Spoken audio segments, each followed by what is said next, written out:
Hey guys, as promised, I wanted to do a little video wrap-up of my weekend at New York Comic Con. Although I usually go for the full 4 days, this year I was only there Thursday, Friday, and Sunday because a close friend of mine got married on Saturday. Congrats, Beth and Ivan! I also had the great misfortune of sustaining a mysterious knee injury Wednesday evening, so it was an adventure getting around the con floor, to say the least. But I managed to push through it and still have a really great time. So let's get to it. Thursday to me is shopping day. It's kind of a preview night for the convention. It opens kind of early evening. There aren't as many panels. So I generally start at one end of the convention floor and work my way to the other and just look at all of the booths, buy some cool stuff, and just take everything in. It's such sensory overload the first day you get to a convention. Really any day you get to a convention, but that first day is just like, oh my god, there's so much stuff, look at all the shiny things, that it's just nice to just kind of slowly work your way through everything and see what awesome stuff you want to buy. The only other thing I went to Thursday night was a pilot preview panel, which premiered a couple of pilots from WB Studios that will be premiering in the next couple of weeks, months. The main reason I went to this panel was to see the pilot of Almost Human, which premieres on Fox on November 4th. It's from the same guys that did Fringe, which you all know how much I loved Fringe, and I wasn't disappointed. It's kind of a futuristic buddy cop story, which is kind of how they're selling it, but I really, really loved a lot of the things they did in the pilot. It felt very much like Fringe, just the world building, the characters. And I don't want to turn this into a vlog about Almost Human, but both Carl Urban and Michael Ealy were the two leads.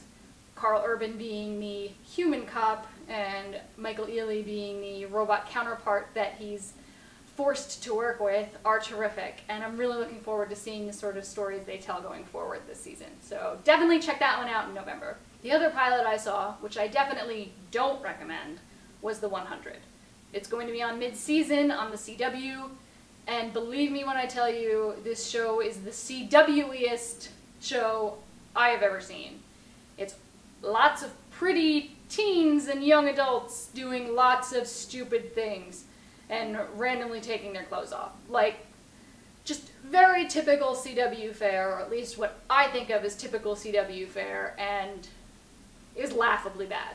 And I mean that literally because the people behind me and myself were just like laughing all the way through it at points that probably weren't meant to elicit laughs. So skip The 100, but definitely check out Almost Human. Friday was probably my busiest day because despite the fact that I was there on Sunday, there's always less panel activity on Sundays, I find. So Friday it was just like panel, panel, panel, panel, panel, panel. So I had a lot going on. I started the day by attending the Geek and Sundry panel, which was really just a Q&A with Felicia Day, who is delightful, and is rocking that pixie haircut, by the way. But the best thing she said in the whole panel, somebody got up and asked what it was like working with Nathan Fillion and Neil Patrick Harris on Dr. Horrible, and she talked about what a great hugger Nathan Fillion is. And she said, this is more or less a direct quote, "If there were neural connections and I could gift you one thing, I would gift you the sensation of a Nathan Fillion hug." That is a thing that was said. I laughed so hard. It was hysterical. And that should give you an idea of what it's like to sit and listen to Felicia Day talk for an hour. The next panel I attended was something a little different. I had the option of seeing the Husbands panel with Jane Espenson, Brad Bell, and Sean Hemian, which I've seen them before, so I decided I'll try something new. And I went and saw BJ Novak of The Office talk about his new book, which is some short, fictional, funny stories that he's written. He read a couple of them, they're hilarious, and then just took fan Q&A. And he's very insightful, had some great things to say about being a writer and coming up with stories, and also about being an actor and working with people like Quentin Tarantino and Mindy Kaling and all of these people. So that was a really fascinating panel, and I was glad I decided to do that. Next up, I mentioned my love of the comic series Chew, and the writer and artist, John Layman and Rob Guillory, and I probably didn't pronounce that right, were doing a panel. So I went to that. And they were just as hilarious and kind of twisted as you would expect them to be based on the series. So that was a really good time. They answered fan questions, they talked about some of the stuff they have coming up in the upcoming arc, and some of the stuff they have planned for when the series ends, which is sooner than I'd like because it's a set-ending series. They're only doing 60 issues and they're at like 38, I think, now. Since I read it via trades, I don't know what the current issue is. But in any case, they were deeply entertaining and it was a lot of fun. My last panel of the day, which I had to sit in line for a long time for because Whedon fans are insane, was the Whedonverse Comics panel. There was a whole variety of folks that write and draw for the Buffy comics, the Angel and Faith series, and the upcoming Serenity miniseries, which I'm super stoked about, especially now that they've announced that Zach Whedon is writing for it, because I think he did a stupendous job with the Shepherd book graphic novel they put out a year or two ago. So we got to hear all about what they've got planned for Buffy Season 10 and the next season of Angel and Faith and the mini-series for Serenity and what it's like working with Joss and all sorts of fun stuff. So that was really cool.